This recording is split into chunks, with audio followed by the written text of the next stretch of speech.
Durgaam Agnivarnaam Tapasa Jvalantim Vairochanim Karma Phaleshu Jushtam Durgaam Devigam Sharanamaham Prapadye Sutarasi Tarasi Namaha.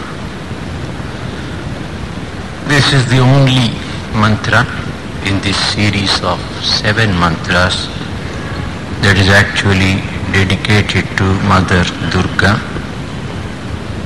Even then, the whole Sukta is called as Durga Sukta because the Kriya Shakti of the Lord Durga, Jnana Shakti of the Lord known as Saraswati, and the Rakshana, Jagad Rakshana Shakti, the power of protection of the Lord known as Lakshmi. All the three are different aspects of one and the same supreme power, God Supreme Parabrahman. And Agni is the physical representation through which all these deities, including the highest God, are being worshipped. Last time we had explained some part of this mantra. Now we will go to the second part. This Durga is Agnivarna. The fire is burning there, into which the oblations are being offered with appropriate mantras.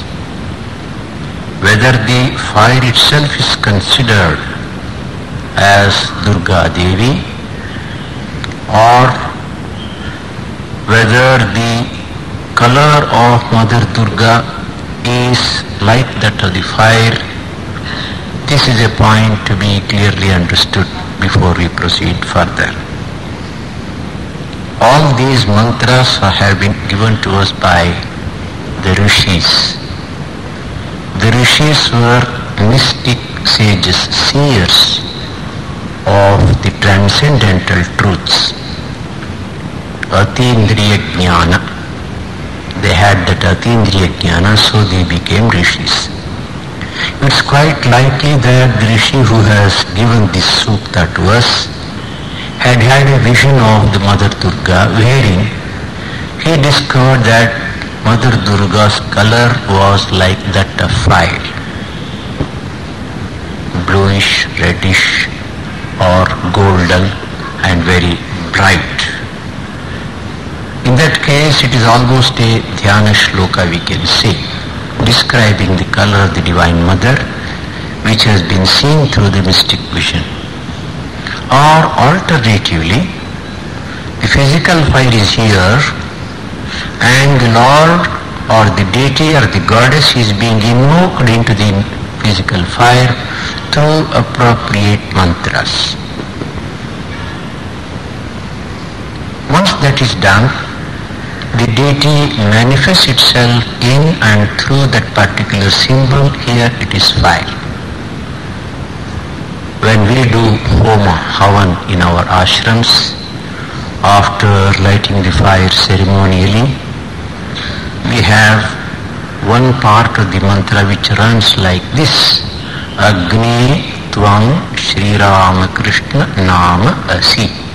O fire, your name is Shri Ramakrishna. In other words, when Shri Ramakrishna is invoked into the fire, we imagine that the Lord who is sitting here in our hearts as our Ishtadevata comes out through the nostrils, enters into the fire, seats himself there in order to accept our worship. In Sukshma Sharira, when a person is wearing a beautiful dress, we identify the person almost with the dress he or she wears. Just like that, when the deity manifests itself in and through the fire, it is almost identified with the fire. So if you take it in that sense, Mother Durga, who has been invoked into the fire, who is being satiated through oblations into this sacred fire, is described as Agnivarna, of the nature or color of fire. That is why tapasa jvalanti, she is brilliantly manifesting herself through tapas. Tap means to burn. Tapas also means austerity. One who is shining because she is burning as the fire, or one who is shining because of the power of austerity or tapas. Now who is Durga? Durga is a manifestation of Parvati. And who is Parvati? Parvati is the daughter of Parvata Raja, the mountain made of the hardest rock, extremely difficult to break. So if she is Parvata Raja's Kumari or daughter, Parvati, then she is also adamantine in her power, in her will. When she decided to have Lord Shiva as her husband, she started doing tapas. That is how the story runs. First she was Sati Dakshayani, and in the Daksha Yajna, because Lord Shiva was slighted, she became angry, sat in meditation, through Yogagni burnt her body to ashes. Then she was reborn as Uma Haimavati, the daughter of Himavan, Himavat Parvata, or the Himalayan mountains. Then she did tapas to get Shiva as her husband. This is the story that appears in the Puranas. First, she started reducing her food. Then she gave up all normal food, started maintaining her body for tapas only by eating leaves. Later on, she gave up eating leaves also. So she came to be known as Aparna, one who did not eat even the leaves. And the mother, Mena, Uma Haimavati's mother and wife of, or the queen of Himavan, she could bear to see her daughter doing so much of tapas. So she came and told her, Ma. Is an expression of her sorrow, anguish. Ma means don't. In Sanskrit, the word Ma means no, don't. So, Ma, please don't do it. So she became known as Uma. Aparna because she didn't eat even the leaves. Uma because her mother called her, please don't do it.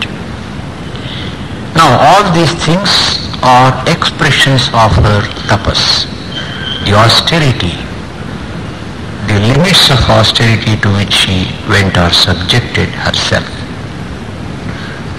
Incidentally, we can draw a lesson from this.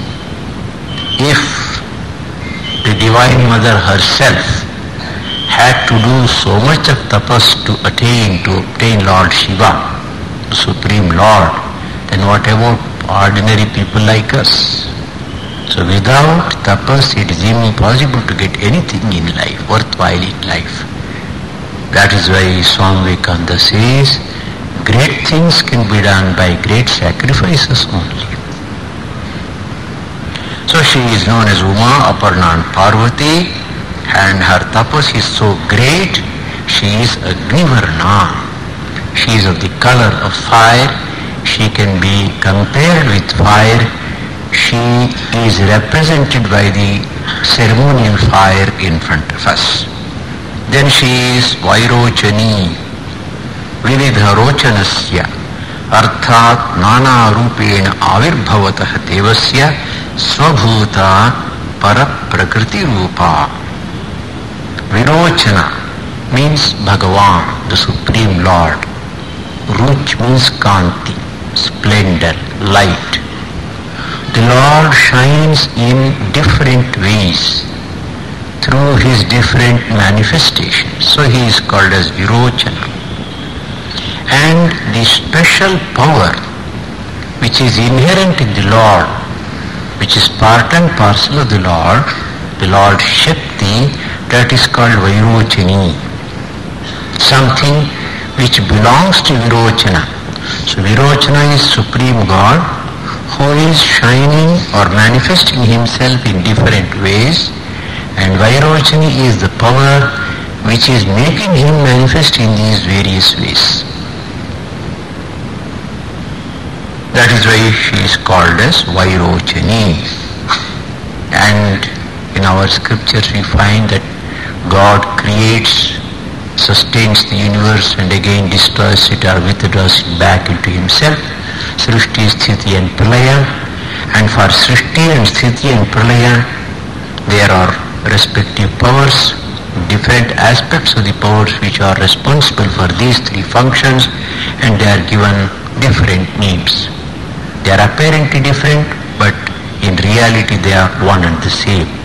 For Srishti it is Saraswati, and for Sthiti it is Lakshmi, and for Pralaya it is Parvati or Durga or Shakti, Kali. But all the three are one and the same deity, goddess, manifestations of the different aspects of the supreme power. Then she is Karma Phaleshu Jushta. Karma doesn't mean ordinary actions. Generally the word karma is used in the scriptures in the sense of ritualistic actions, the rites or rite which are described in the scriptures. Vidyukta karma. Now each one of these karmas is supposed to give us particular certain results. If you do this particular karma, this particular yaga, this particular yajna, then you will get this particular result. In a more general sense also we can take it. Karma means activity, good or bad. Good results, good actions produce good results. Bad actions produce bad results. But who is it that gives the fruits for these actions? After all is said and done, karma is jada. It is something insentient. It has no life, no consciousness. Karma is not a deity sitting there. You have worshipped me, all right, take this. You have abused me, you get this punishment. Karma is jada. It is lifeless. It is insentient. What gives karma phala is karmadhyaksha. God who is presiding over the doctrine of karma, the principle of karma, the law of karma, or the king who is enforcing that law or rule in his kingdom. So karmadhyaksha is Paramatman, and the power with which the karmadhyaksha gives the fruits or the results for the respective karmas is indicated here by the words karma phaleshu jushta. Let us take the karma phala in the good sense. We are not interested in doing bad karmas and suffering bad results. We are interested in having the nice good things of life. So we take the trouble of performing the religious rites prescribed in the Shastras. And they give us good fruits, good results. And the Devi who is pleased by our rites, by our work, by our religious activities, she gives the respective fruits or results to us. Karma phaleshu jushta. She gives us the results and the fruits only when she is pleased. So it is our duty to see that the Divine Mother is pleased by performing these rituals properly. That is the most important thing while doing sakama karma. Suppose you want to do Satyanarayana Puja or Varamahalakshmi Vrata or some other ritualistic action from which we expect some positive result, worldly results. The rules and regulations concerning these sakama karmas are very strict. If you do not perform them properly, not only you won't get the results, it may even harm you. Pratyavaya dosha it is called, is particularly applicable to the Vedic rites and rituals. But if the Divine Mother is pleased by our devotion, by our faith, by performing the rites and rituals properly as per the dictates given by the rishis, then she becomes jushta. She will be pleased and will give us the karma phalas, the results we are hankering for. Alternatively, if you think that if there is action, there is a reaction, you keep your hand in the fire, it burns. You keep your hand in cold water, you feel cold. Something like that. You do a karma and the result will automatically come. In that case, if you want to put it in this way, who is it that is giving the special shakti or power to that particular action to give the particular fruit or result? It is Mother Durga.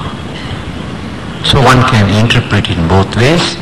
She is pleased and she will give the result directly, or she will endow the particular rite or ritual itself with the power to give its fruits and results when they are performed properly.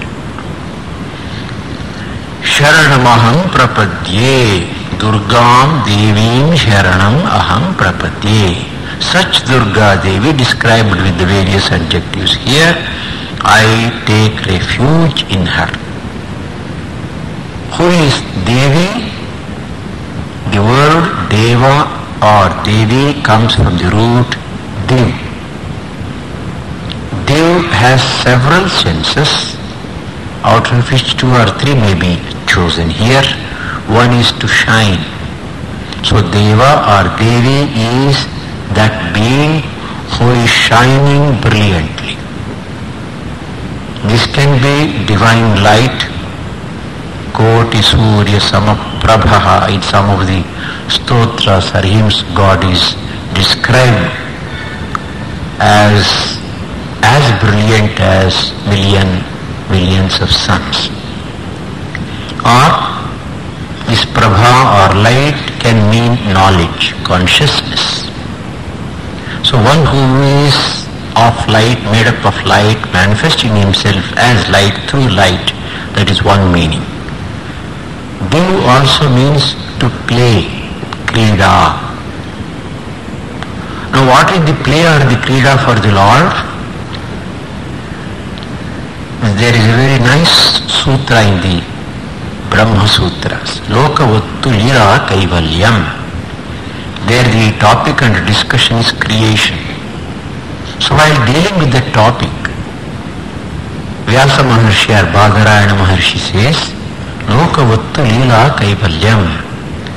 As in this world, a king wants to play, in the same way there, the Lord wants to play, and the result of his play is this creation.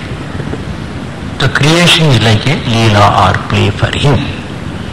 Of course, one may say, Bekkige Chellata, Ilige Prana Sankata. It may be play for him, but what about us who are suffering here? For that, Brahma Sutras reply, Vaishamya Nairghrinye na sapekshatvat.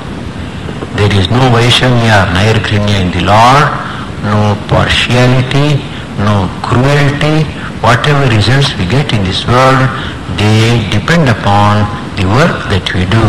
Good actions give good results, bad actions give bad results. As we say in Kannada, Madiddu Unno Maharaya. So why blame the Lord for that? Whatever it is, when the Divine Mother is playing with the universe as it were, she is called as Devi. Then the other word that is used here is Tarasa Tarasvini. Tarasvini is one who is flowing with tremendous power, energy and force, like the river Ganga as it emerges out of the Himalayas.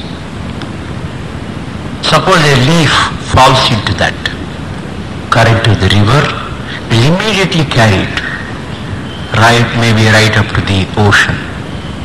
So she is Tarasvini She is flowing with so much of power.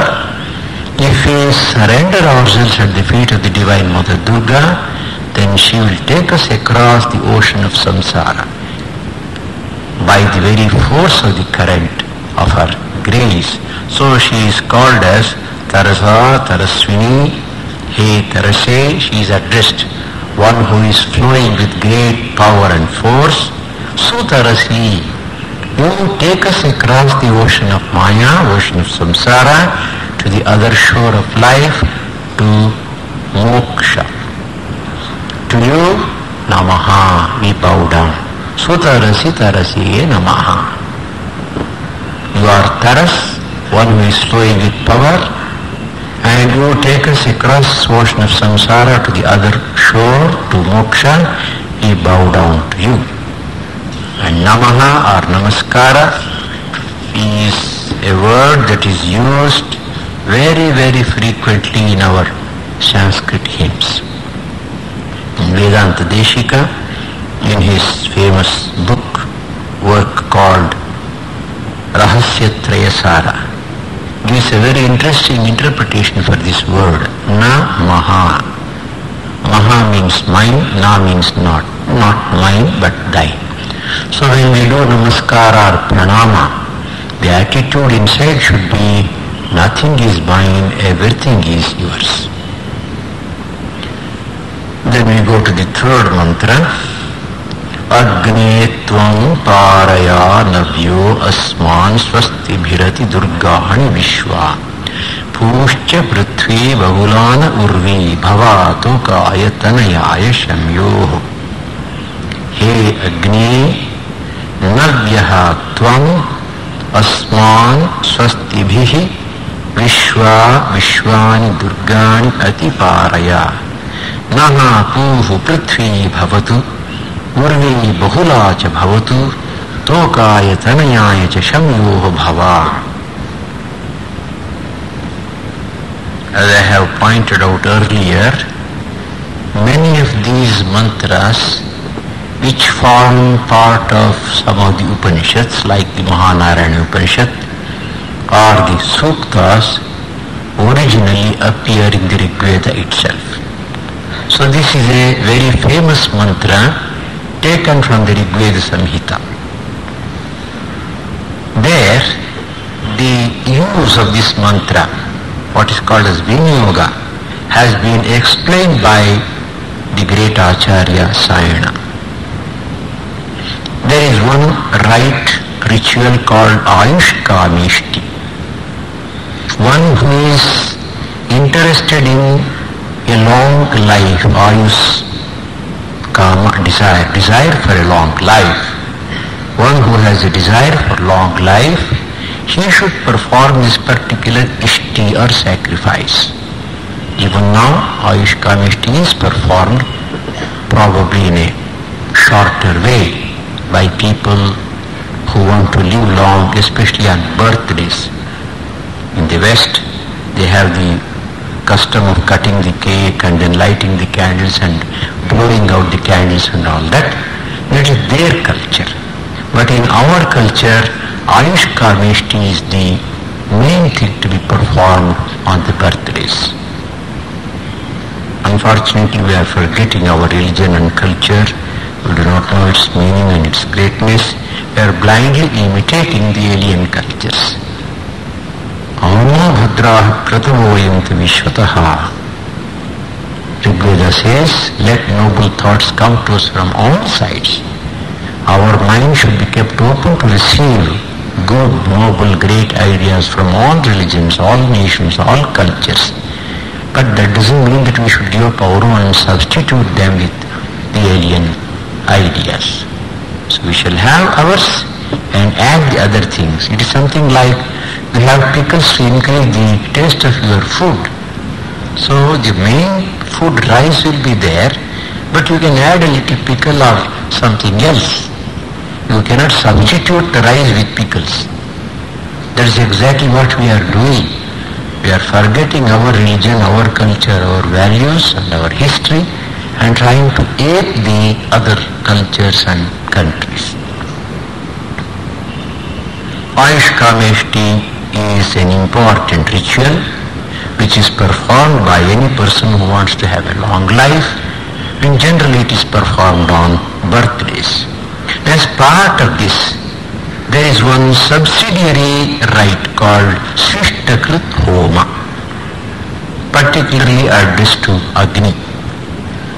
So this mantra, taken from the Rigveda Samhita, is used in the secondary ritual called Swishtakrit Homa, forming part of the bigger ritual Ayushkameshti.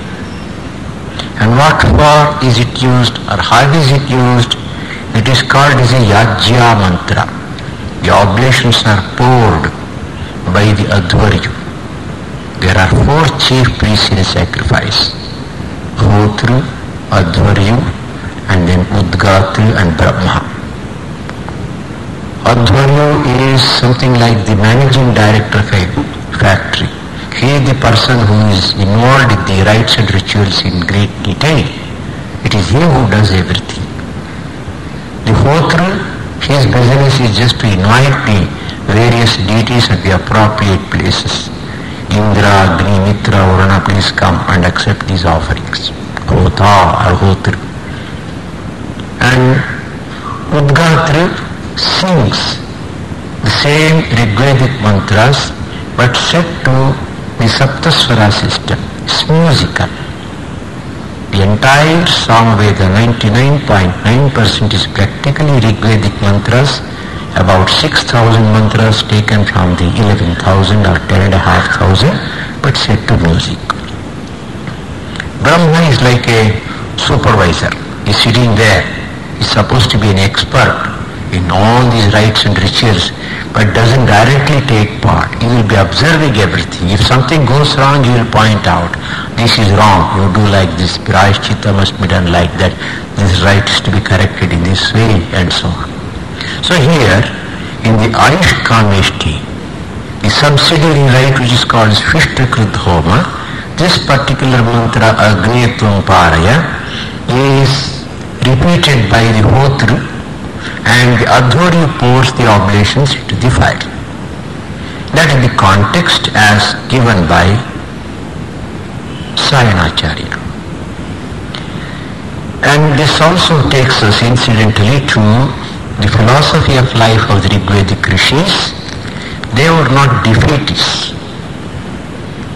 They had a very sanguine view of life, and they wanted to live a good life here and now, and also care for the next life. Pashyema sharadashatam, jivama sharadashatam, nandama sharadashatam, modama sharadashatam. We get these mantras in the Sandhya Vandana as part of the Sandhya Vandana system. So let us see 100 Sharad Ritus live for 89 years or 100 years.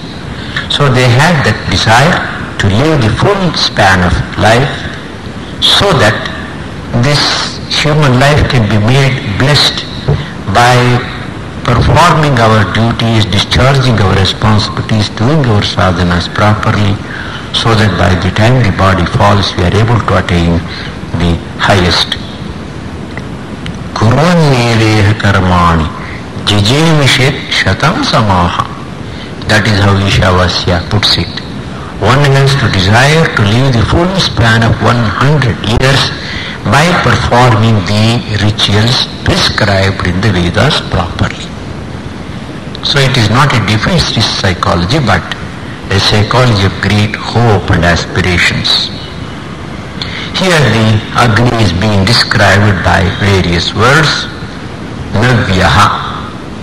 He Agni, Navyaha Tvam Asman Swastibhihi Vishwani Durgani Atiparaya.